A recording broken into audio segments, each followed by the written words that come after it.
My name is Myia Kuykendall. I am the director and founder of Read Texas Tutoring, which is a small local tutoring company where we specialize in working with students with learning differences.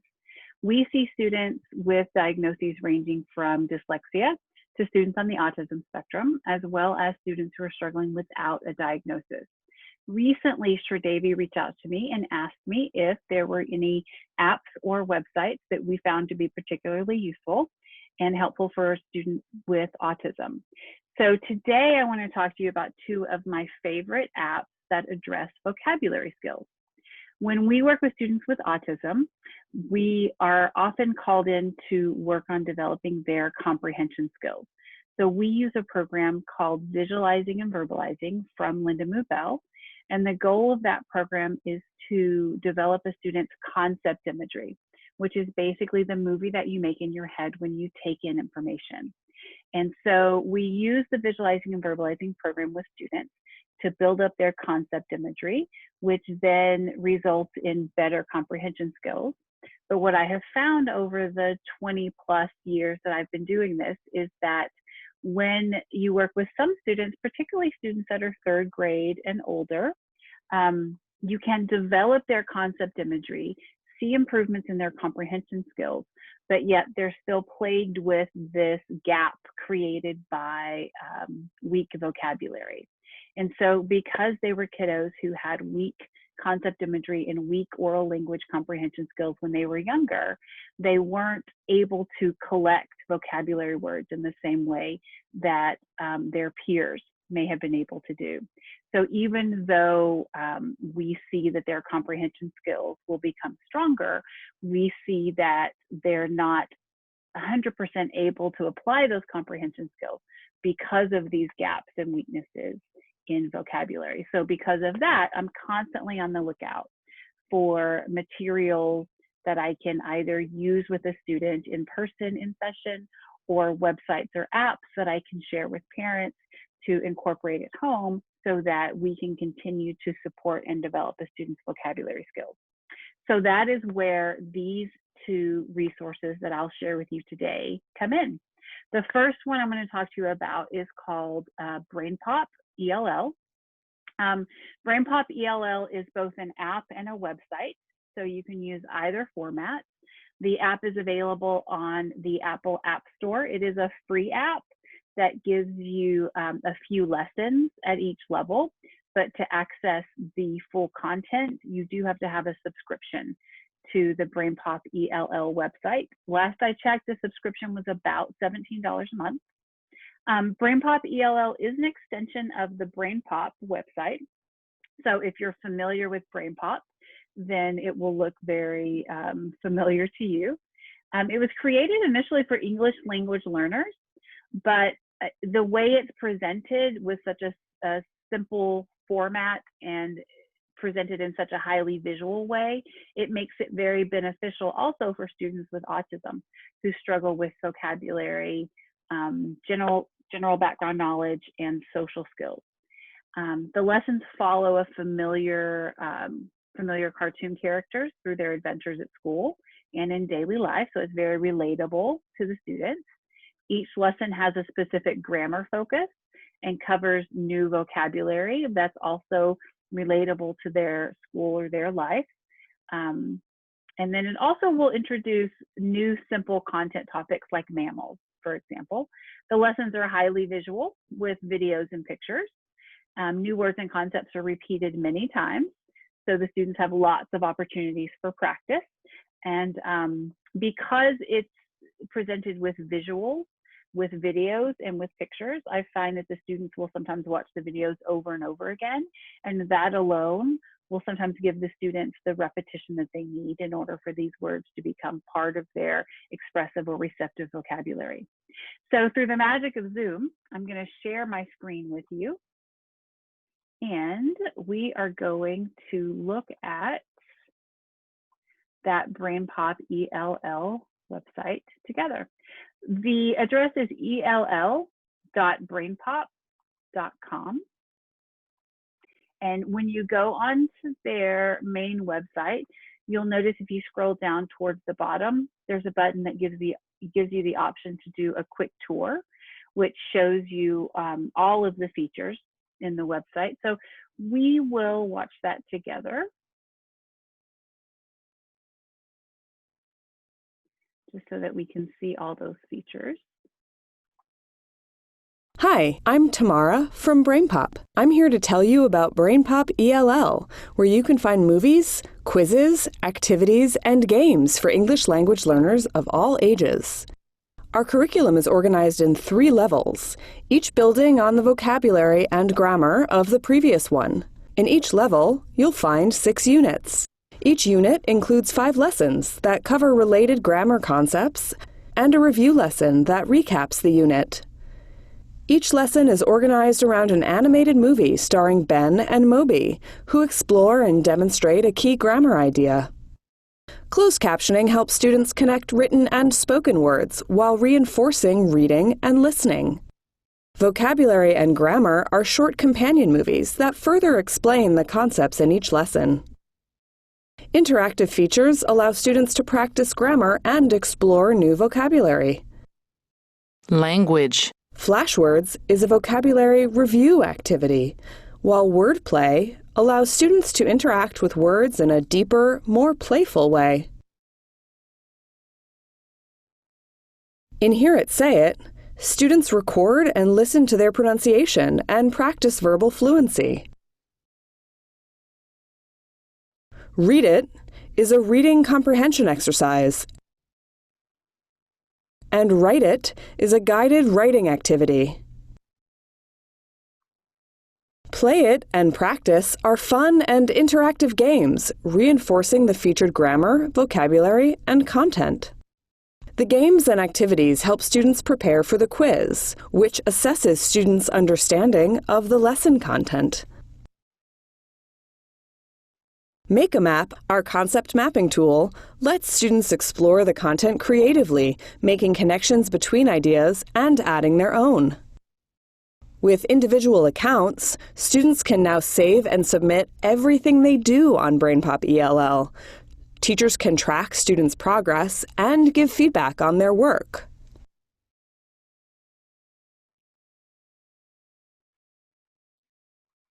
Our content index lists the grammar topics, reading and writing skills, language functions, and subject area content covered in every lesson. Explore the lesson ideas to find lesson plans and classroom materials, including a wide range of graphic organizers and activity sheets. Don't know where to begin? Take our placement test.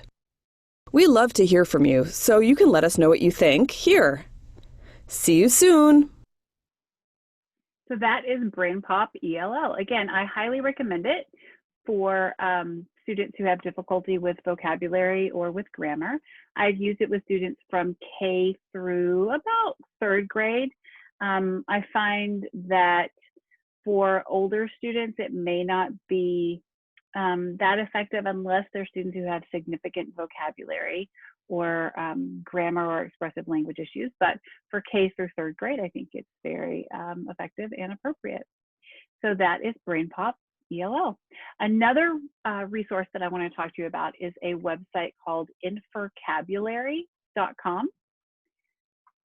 That website, which I will share with you also. Here we go, is infocabulary.com. It is web-based, not an app, so you can't download this one on the App Store. But if your child uses an iPad, then accessing the web page off of the iPad works really well. But it's a web-based visual vocabulary and reasoning program that helps students use critical thinking to improve vocabulary. I think that this is most appropriate for students that are probably 3rd grade or older. The website says that it's appropriate for K through 12 students, although in interviews that I have seen of the founders, one of the founders has said multiple times that it's best used by kiddos who are 7 years old or older. I have personally never used it with a student that is younger than 3rd grade. So keep that in mind when deciding if this is appropriate for your kiddo or not. It was developed by 2 speech therapists. And I initially found out about this program just by accident. One of the women who developed it did a TED Talk, which I saw on Facebook one day. It just sort of floated across my Facebook feed. And I was really interested in what she had to say during her short TED Talk. So I dug a little bit deeper and researched her and her partner who founded and developed it with her, and found that they were both speech therapists who had private practices. And they were both trained in a program called Visualizing and Verbalizing, which is the program that we use for our students who have comprehension weaknesses. And so I got super excited once I found that out, because I felt like because they were trained in the same comprehension program, probably understood my frustration when I worked with kiddos who were able to make progress in comprehension, but weren't able to get past that gap that weak vocabulary caused. So when I dug into the InVocabulary program, I had a couple of kiddos who used it as just sort of a trial basis, who also had used that Visualizing and Verbalizing program, and they had great success. So that was super exciting. What I like about this approach is that rather than asking students to memorize long, complex, language-based definitions that they don't even really understand, InVocabulary instead uses a concept known as semantic reasoning, where the student is exposed first to multiple images of a word and encouraged to actively infer the meaning from the images. They're also given sentences, so it adds another layer from which they can infer meaning. But before they're told the definition of a word, they're given an opportunity to see what that word looks like, so that they are learning a word first from the visual input, rather than just memorizing a definition, which some of our kiddos are really good at memorizing, but that doesn't mean that they truly understand and conceptualize what the word means. Semantic reasoning is a higher level critical thinking skill that students use in order to learn words deeply. Another thing to keep in mind when deciding if this website is appropriate for you is that the website emphasizes tier 2 vocabulary and academic words rather than tier 1. And one other note, a subscription is currently about $10 a month. So I feel like that makes it very accessible to parents who may want to include this as practice at home. So let's take a look at their website. When you log on to their opening page, then it gives you an option to participate in a demo. So we're actually going to look at that together. With the older students that have used this website as sort of a practice to see if it is effective, they've been 6th, 7th, and 8th graders. And they've told me that they actually enjoy it. They certainly enjoy it more than vocabulary worksheets that you might send home for practice. But what they've enjoyed about it is that it kind of gamifies the practice of vocabulary.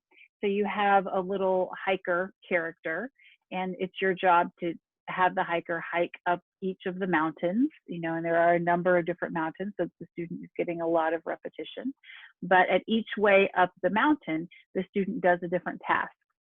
Some of the tasks are called base camp tasks, and those are the tasks where the student is initially exposed to the images and to the words and to the definitions.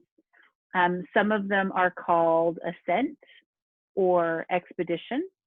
And on those tasks, the student is more quizzed on the meaning of the word. So I'll show you a base camp task so you can see what that looks like. So you can see when the student is initially given a word, it doesn't start by giving the student the definition. It starts by giving the student a series of pictures. And if the student clicks on each of those pictures, since the valve was opened, the water is now on the outside where we can see it. It reads them a sentence, which is also great for our kiddos who may be dyslexic, who are struggling with the decoding aspect of it. So it takes that piece of the puzzle away, because it gives them the option anytime there's a word or a sentence, it gives them the option of having those words and sentences read to them. But We waited a long time, but finally we can see the baby chick.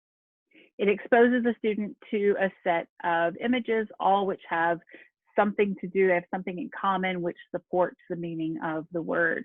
And so the student can go through and they can click each one of the pictures so they can read each of the sentences.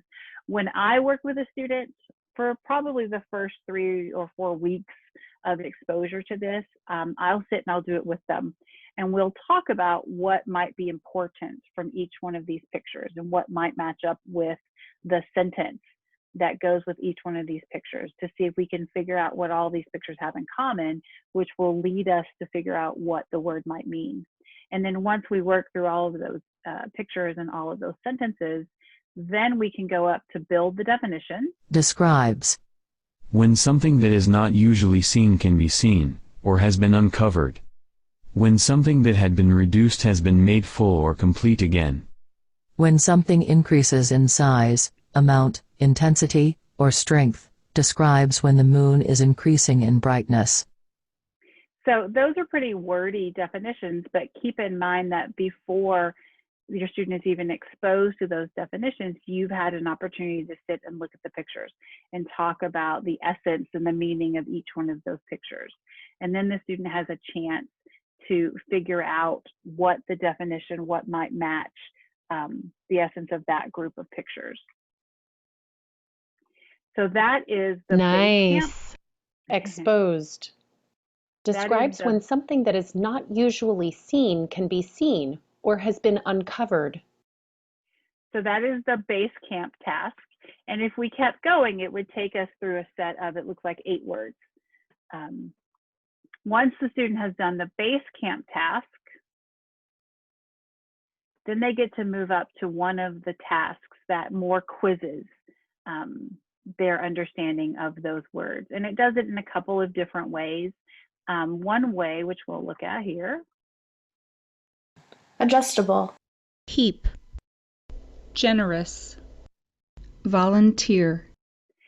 So one way is it gives the student 4 words, and the student has to figure out which one of those 4 words matches that set of pictures. Now, it's important to note that the computer program changes the set of pictures.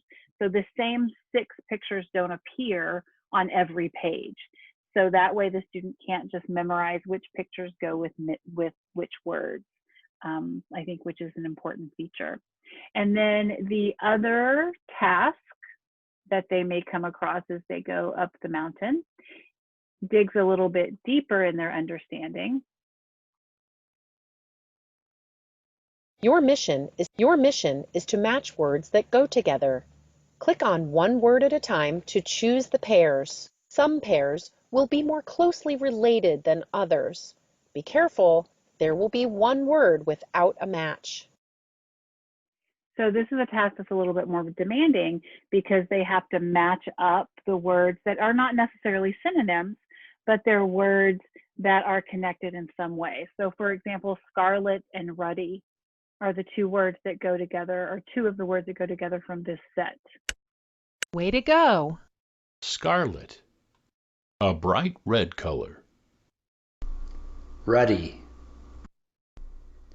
Describes a person's face that has a healthy pink or reddish color. So as a parent or as a therapist who might be sitting and doing this with the student, it gives you a lot of opportunity to talk about how those words are connected, what those words make you picture, what mental representation that those 2 words give you. And because it's presented visually first, then you get to use that as sort of a springboard to talk about what those words would make you picture. But that is in vocabulary, which again is, I think, best suited for slightly older students, maybe 3rd grade or above. I think would get the best benefit from that website. So just to wrap up, the 2 resources that I think are most effective for our kiddos who struggle with vocabulary weaknesses are BrainPop ELL and InForcabulary.com. So again, my name is Myia Kuykendall. I'm the director of Read Texas Tutoring. You can find us on the web at www.readtexas.com. So if you have any questions about those two resources, feel free to reach out via our website, and I'll be happy to answer any questions for you. Thank you so much.